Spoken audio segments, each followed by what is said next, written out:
विद्यार्थी मित्रों, आज हम स्टैंडर्ड 6 एनसीईआरटी का जो कोर्स है उसमें हिंदी सब्जेक्ट के अंतर्गत चैप्टर नंबर 14 जिसका शीर्षक है लोकगीत, और यह जो पाठ दिया गया है उसका साहित्य प्रकार है निबंध, और इसके निबंधकार है भगवत शरण उपाध्याय।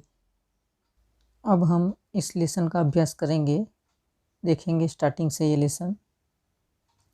लोकगीत अपनी लोच, ताजगी और लोकप्रियता में शास्त्रीय संगीत से भी भिन्न है। भिन्न यानी कि अलग, यानी लोकगीत जो है वो अपनी लोच, ताजगी और लोकप्रियता में शास्त्रीय संगीत से अलग है। भिन्न यानी कि अलग है, ऐसा कहा गया है।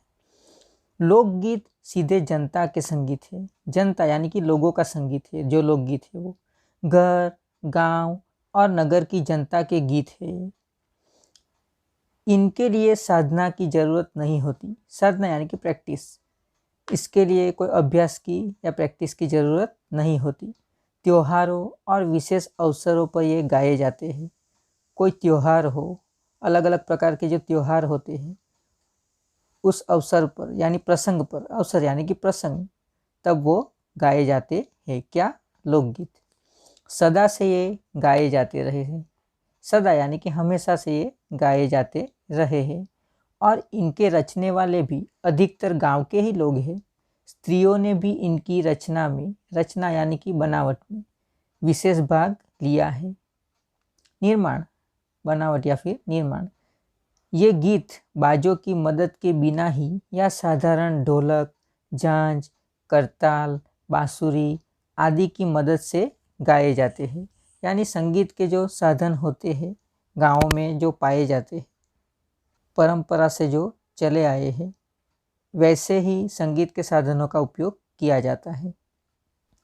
एक समय था जब शास्त्रीय संगीत के सामने इनको हे समझा जाता था, यानी कि इनके कोई कीमत नहीं की जाती थी। शास्त्रीय संगीत को ही ज़्यादा मान दिया जाता था या फिर उसकी कीमत ज़्यादा की जाती थी। लेकिन जैसे ही समय बदला तो लोगों की सोच में भी परिवर्तन होता है। तो उसी तरह से यहाँ पर वर्तमान की स्थिति कैसी है वो आगे हम देखते हैं। अभी हाल तक इनकी बड़ी उपेक्षा की जाती थी, पर साधारण जनता की और जो लोगों की नज़र फिरी है तो साहित्य और कला के क्षेत्र में भी परिवर्तन हुआ है। यानी वर्तमान का समय बदला है अभी, तो लोकगीतों को भी अभी महत्वपूर्ण माना जाने लगा है। अनेक लोगों ने विविध बोलियों के लोकगीत, लोक साहित्य और लोकगीतों के संग्रह पर कमर बांधी है। यानी लोकगीत और लोक साहित्य को संग्रहित किया जाता है। इनके लिए किताबें भी छापी जा रही है, और इस प्रकार के अनेक संग्रह अब तक प्रकाशित भी हो गए हैं। यानी अभी पब्लिश किए जा रहे हैं लोक साहित्य के ग्रंथ या फिर पुस्तकें। लोकगीत के कई प्रकार हैं। प्रकार यानी कि भेद या फिर अलग अलग प्रकार के लोकगीत देखने को मिलते हैं। इनका एक प्रकार तो बड़ा ही ओजस्वी और सजीव है। यह इस देश के आदिवासियों का संगीत है। यानी ज़्यादातर आदिवासी इलाकों में लोकगीत गाए जाते हैं, और उन्हीं ने इन लोकगीतों को संभाल कर रखा है। मध्य प्रदेश, दक्कन, छोटा नागपुर में गोरखांड, ओराव मुंडा, भील संथाल आदि फैले हुए हैं। यानी कि जो आदिवासी विस्तार है, भील संथाल, ओराव मुंडा जैसे, वहाँ पर आदिवासी लोग लोकगीतों को मनोरंजन के लिए गाया करते हैं, जिनमें आज भी जीवन नियमों की जकड़ में बंध न सका और निर्द्वंद्व लहराता है। आदिवासी लोग जो जंगल विस्तार में रहते हैं वो प्रकृति के साथ जुड़े हुए हैं। वे ज़्यादा प्राकृतिक जीवन जीते हैं। इनके गीत और नाच अधिकतर साथ साथ और बड़े बड़े दलों में गाए जाते और नाचे जाते हैं। 20-20, 30-30 आदमियों और औरतों के दल एक साथ या एक दूसरे के जवाब में गाते हैं। दिशाएं गूंज उठती है। यानी कि स्त्री और पुरुषों के अलग अलग दल बनाकर वो एक के बाद एक गाते हैं और उस पर नृत्य भी करते हैं। पहाड़ियों के अपने अपने गीत हैं, यानी पहाड़ी प्रदेश में भी जो लोकगीत पाए जाते हैं उनके अपने गीत वहाँ पर देखने को मिलते हैं। उनके अपने अपने भिन्न रूप होते हुए भी अशास्त्रीय होने के कारण उनमें अपनी एक समान भूमि है। गढ़वाल, किन्नौर, कांगड़ा आदि के अपने अपने गीत और उन्हें गाने की अपनी अपनी विधियाँ है। विधियाँ यानी कि तरीका, उनका अलग नाम ही पहाड़ी पड़ गया है। यानी पहाड़ी विस्तार में जो लोकगीत गाए जाते हैं उन्हें पहाड़ी गीत भी कहा जाता है। वास्तविक लोकगीत देश के गांवों और देहातों में, देहात यानी कि ग्रामीण विस्तार, इनका संबंध देहात की जनता से है। देहात यानी कि गांव की जनता से बड़ी जान होती है इनमें। चैता, कजरी, बारहमासा, सावन आदि मिर्ज़ापुर, बनारस और उत्तर प्रदेश के पूर्वी और बिहार के पश्चिमी जिलों में गाए जाते हैं। बाउल और भतियाली बंगाल के लोकगीत हैं, यानी बाउल और भतियाली प्रकार के जो लोकगीत है वो बंगाल में गाए जाते हैं। पंजाब में माहिया आदि इसी प्रकार के हैं, यानी पंजाब में माहिया प्रकार का लोकगीत प्रसिद्ध है। हीर रांझा, सोनी महिवाल संबंधी गीत पंजाबी में और ढोला मारू आदि के गीत राजस्थानी में, यानी ढोला मारू प्रकार के जो लोकगीत होते हैं वो राजस्थानी में बड़े चाव से गाए जाते हैं। चाव से यानी कि रसपूर्वक गाए जाते हैं। इन देहाती गीतों के रचयिता कोरी कल्पना को इतना मान न देकर अपने गीतों के विषय रोज़मर्रा के बहते जीवन से लेते हैं। यानी इस गीत में जो विषय लिए जाते हैं, यानी वो गीत उन आदिवासी लोगों के रोज के जीवन पर आधारित होते हैं, जिससे वे सीधे मर्म को छू लेते हैं। उनके राग भी साधारणतः पीलू, सारंग, दुर्गा, सावन, सोरठ आदि हैं। और इन गीतों के अलग अलग प्रकार के राग भी होते हैं जो यहाँ पर दिए गए हैं। करहवा, बिरहा, धोबिया आदि देहात में बहुत गाए जाते हैं और बड़ी भीड़ आकर्षित करते हैं। जहाँ पर भी ये लोकगीत गाए जाते हैं वहाँ मनोरंजन के लिए उस इलाके के लोग एकत्रित होकर उसका आनंद लेते हैं। इनकी भाषा के संबंध में कहा जा चुका है कि ये सभी लोकगीत गांवों और इलाकों की बोलियों में गाए जाते हैं। यानी इस लोकगीत की जो भाषा है वो उन्हीं गांव की बोलियों में गाए जाते हैं। इसी कारण ये बड़े आह्लादकर और आनंददायक होते हैं। राग तो इन गीतों के आकर्षक होते ही है, आकर्षक यानी कि अट्रैक्टिव। इनकी समझी जाने वाली भाषा भी इनकी सफलता का कारण है। यानी भले भाषा अपरिचित हो पर वह भाषा बार बार सुनने से आसानी से समझी जा सकती है। यही कारण रहा है उनके लोकप्रिय होने का। भोजपुरी में करीब 30-40 वर्षों से विदेशिया का प्रचार हुआ है। यानी भोजपुरी भाषा में विदेशिया प्रकार के लोकगीतों का प्रचार हुआ है, वो भी कितने सालों से? 30-40 सालों से। गाने वालों के अनेक समूह इन्हें गाते हुए देहात में फिरते हैं। उधर के जिलों में विशेषकर बिहार में विदेशिया से बढ़कर दूसरे गाने लोकप्रिय नहीं है। इन गीतों में अधिकतर यानी कि ज़्यादातर रसिक प्रियों और प्रियाओं की बात रहती है, परदेसी प्रेमी की, और इनके करुणा और विरह का रस बरसता है। यानी विरह से भरे और करुणा से भरे ये गीत होते हैं।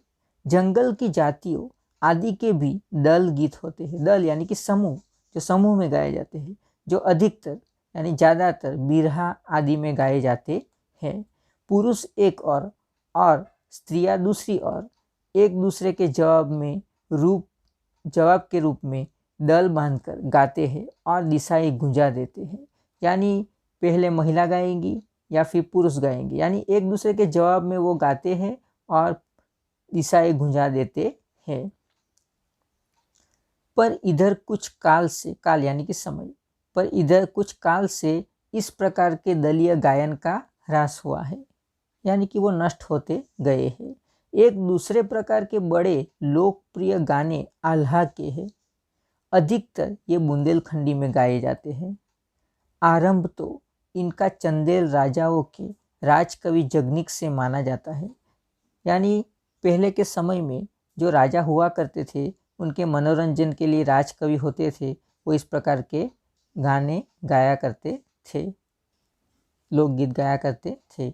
आल्हा रुदल की वीरता का अपने महाकाव्य में बखान किया, पर निश्चय ही उसके छंद को लेकर जनबोली यानी कि लोक बोली, उसके विषय को दूसरे देहाती कवियों ने भी समय समय पर अपने गीतों में उतारा है।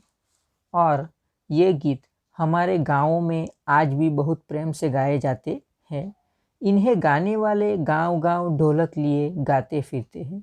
इसी की सीमा पर उन गीतों का भी स्थान है जिन्हें नट रस्सियों पर खेल करते हुए गाते हैं। यानी गांव में जो खेल होते हैं, यानी मनोरंजन के दूसरे साधन जिस तरह से शहरों में पाए जाते हैं वैसे गाँवों में नहीं है, तो वहाँ पर लोग रस्सियों पर चलने का इस तरह का जो खेल करते हैं, या फिर दूसरे प्रकार से जो भी अपनी कलाएं दिखाते हैं, वहाँ पर इस प्रकार के गीत गाए जाते हैं। अधिकतर ये गद्य पद्यात्मक है और इनके अपने बोल है।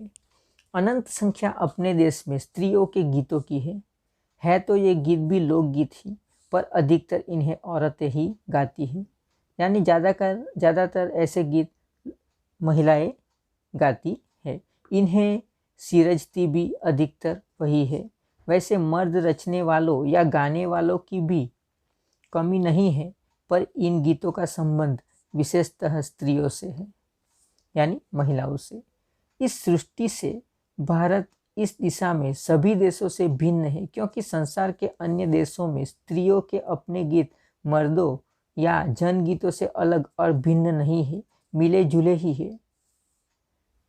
यानी दूसरे देशों में स्त्री और पुरुष के गीत अलग अलग नहीं है, लेकिन यहाँ पर ज़्यादातर लोकगीतों से स्त्रियाँ जुड़ी हुई है।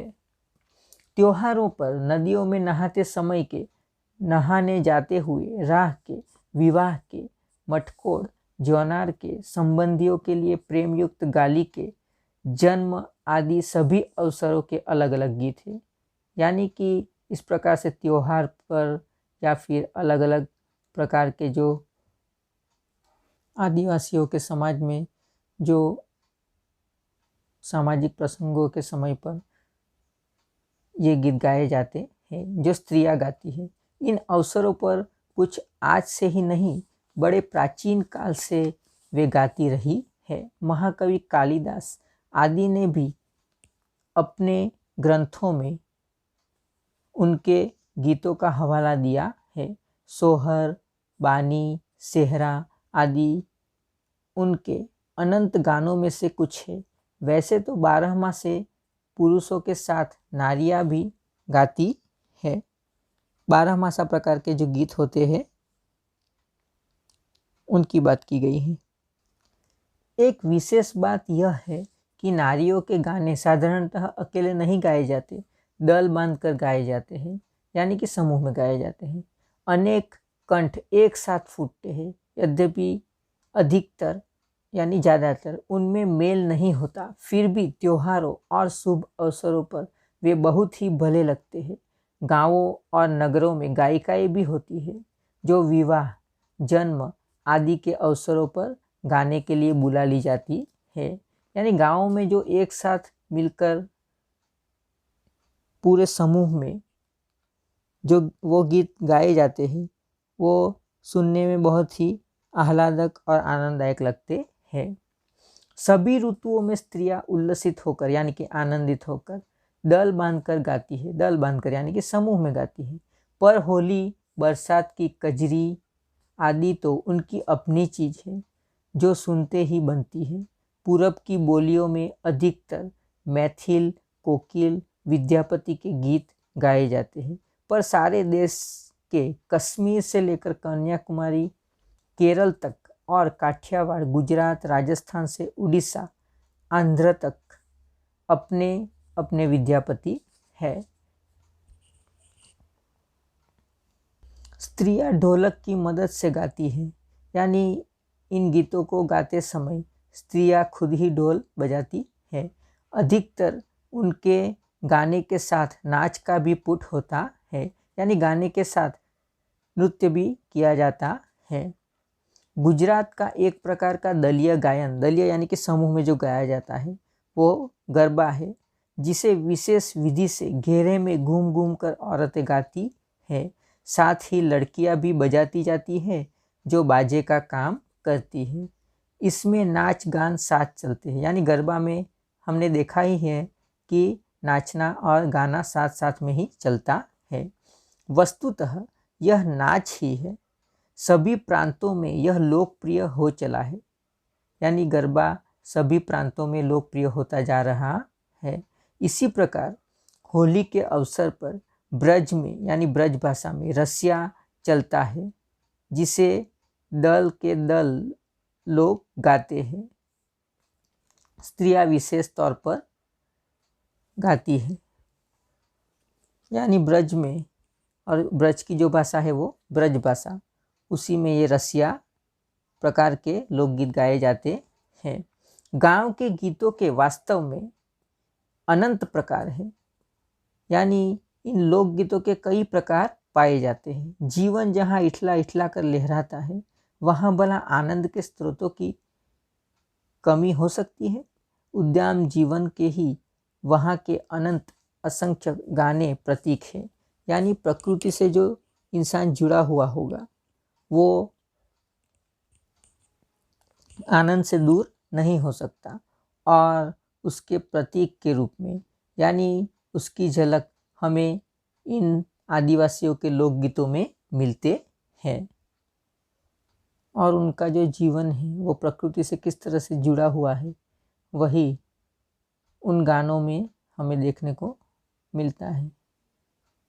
सभी विद्यार्थियों को इस लेसन का एक्सप्लेनेशन ध्यान से सुनना है और मनन करना